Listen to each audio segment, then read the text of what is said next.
Täna on mitmeid muret tekitavaid näitajaid.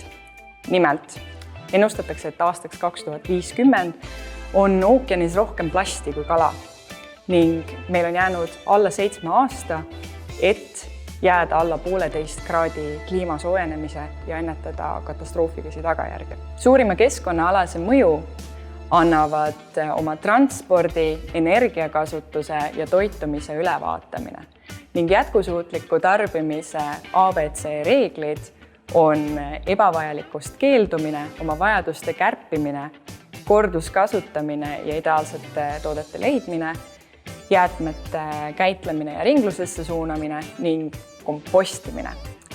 Oma isiklikus elus muutuste tegemine on kui harjutusväljak suuremal tasandil muutuste loomiseks, näiteks organisatsiooni tasandil.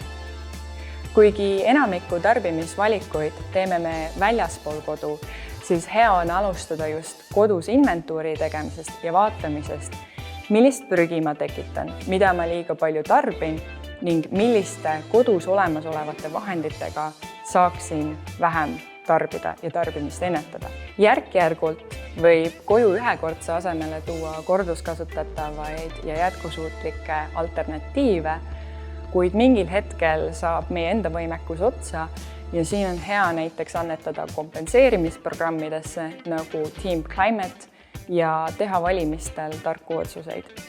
Rohkem infot leiad minu blogist suletudring.ee.